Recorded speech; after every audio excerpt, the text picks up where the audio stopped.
శ్రీ బాల త్రిపుర సుందరి దేవి కుంకుమార్చన యాగంలో పాల్గొనండి. సర్వ కష్టాలు తొలగి శుభ ఫలితాలు పొందండి. నమస్తే, welcome back to Suman TV. Present మనతో పాటు ఉన్నారు real estate expert and business analyst doctor Nandi Rameshwar Rao గారు.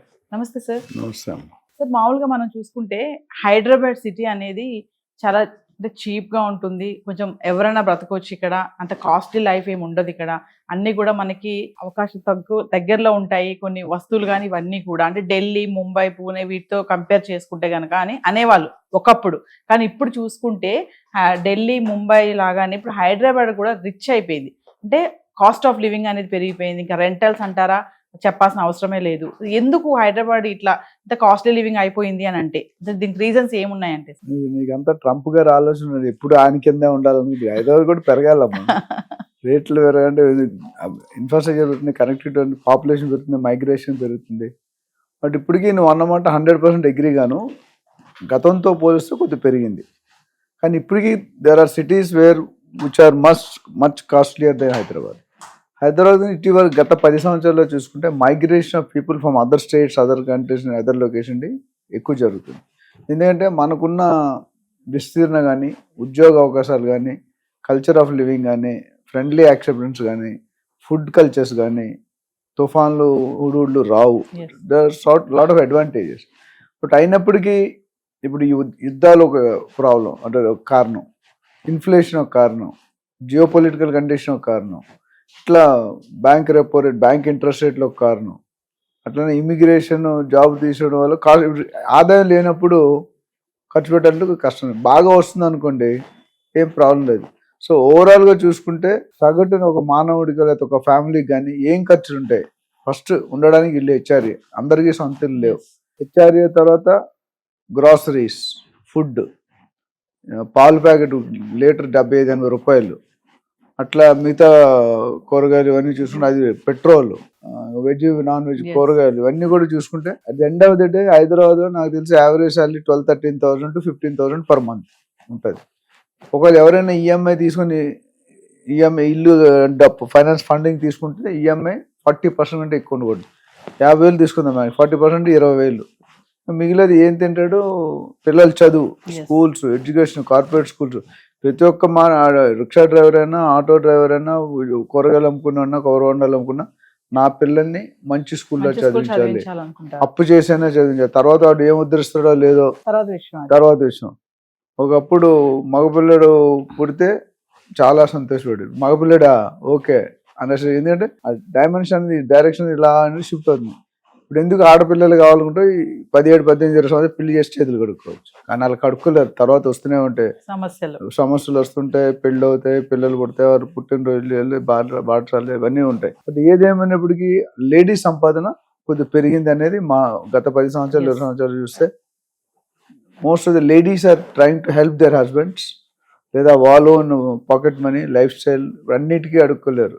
కొంతమంది ఫ్యామిలీస్ చాలా టైట్గా ఉంటాయి, బార్డర్లో ఉంటాయి. ఇవన్నీ చూసుకుంటే అంటే హైదరాబాద్ లో ఉండాలనుకోవడం అనేది ఒక కళ. ఎవరైనా బ్రతికేస్తారని అంటారు హైదరాబాద్ లో. అదే 10,000 రూపాయల దగ్గర నుండి 10 లక్షలు తెచ్చుకున్నాడు కూడా బతుకుతాడు.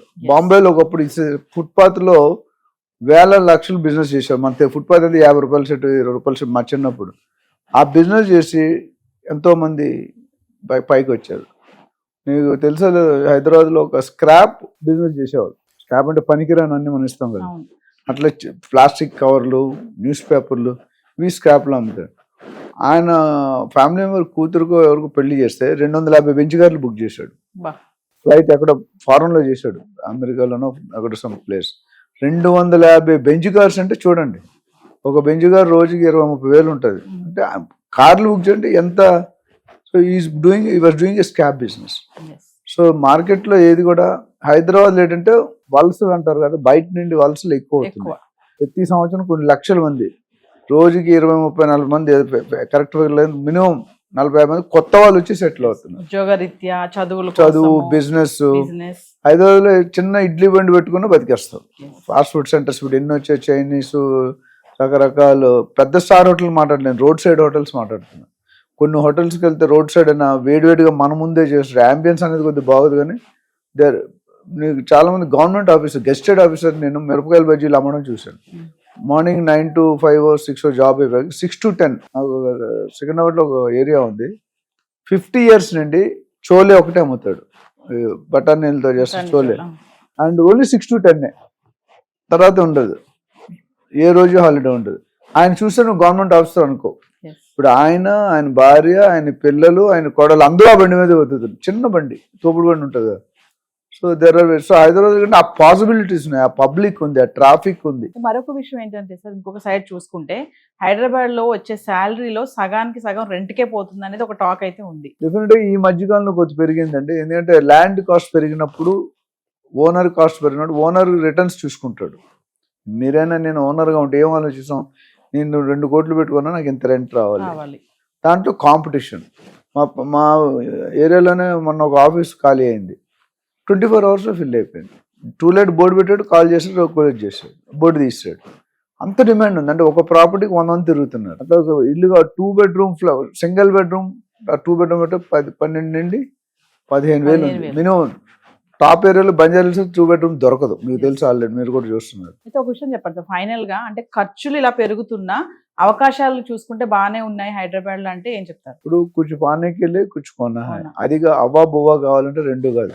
హైదరాబాద్లో బతకాలి, లో బతకాలి. హైదరాబాద్ ఉన్న లైఫ్ వరల్డ్లో ఇండియా సేఫెస్ట్, ఇండియాలో Hyderabad safest. This is the analysis done by lot of researchers. ఎందుకంటే హైదరాబాద్ ఎందుకంటే అన్ని రకాల ఫుడ్స్, అన్ని మతాలు, అన్ని కులాలు, అన్ని జాతులు, అన్ని డిపార్ట్మెంట్స్ కూడా బతుకుతున్నాయి. సో దీనివల్ల ఓవరాల్గా హైదరాబాద్లో ఆన్ డిప్యూటేషన్ వస్తారు గవర్నమెంట్ ఆఫీసర్స్. కానీ వాళ్ళు హైదరాబాద్లో 3 సంవత్సరాలు 2 సంవత్సరాలకు వస్తారు. డిప్యూటేషన్ అంటే వేరే స్టేట్ నుండి వస్తారు, ఐఏఎస్ ఐపీఎస్. వాళ్ళు ఇక్కడ సెటిల్ అవుతున్నారు, భార్యని పిల్లల్ని ఇక్కడ ఆయన మళ్ళీ సర్వీస్ బయట చేసి ఇక్కడికి వస్తున్నారు. అంటే once you see the taste of Hyderabad matter ends there. అందుకని ఒక 5,000 ఎక్కువ వస్తాయినా they will have to be in Hyderabad, they will take Hyderabad. Overall గా ముంబై, ఢిల్లీ లాగా హైదరాబాద్ కూడా ఇంకా ముందు ముందుకి అవకాశాలు పుష్కలంగా కనిపిస్తున్నాయి. ఎందుకంటే నరేంద్ర మోడీ గారు మైండ్ లో ఏముందంటే హైదరాబాద్ ని 2nd capital చేయాలనుకుంటున్నారు. 2nd capital చేస్తే ఎక్కడో వరంగల్ వరకు కంటిన్యూస్ కన్స్ట్రక్షన్ ఉంటే కానీ మనం క్యాపిటల్ గా పరిగణించగలం. మిగతా హైదరాబాద్ ఇండియాలో ఏ సిటీ కూడా హైదరాబాద్కు ఉన్న బెనిఫిట్స్ వేరే దగ్గర లేవు. కాబట్టి Modi the day he's become PM is eyeing on Hyderabad. So సరైన పరిస్థితుల్లో సరైన సమయంలో I think they may declare either union territory or 2nd capital of India. 2 కూడా కాస్ట్లీ అఫైర్స్. మీరు యూనియన్ టెరిటరీలోకి వెళ్తే కాస్ట్ ఎక్కువ ఉంటుంది, చాలా ఉన్నాయి ఇండియాలో. సో అట్లా దాన్ని బట్టి చూసుకుంటే ఫ్యూచర్లో డెఫినెట్గా కొద్ది హైక్ అయ్యే అవకాశాలు చాలా పుష్కలంగా ఉన్నాయి. Thank you.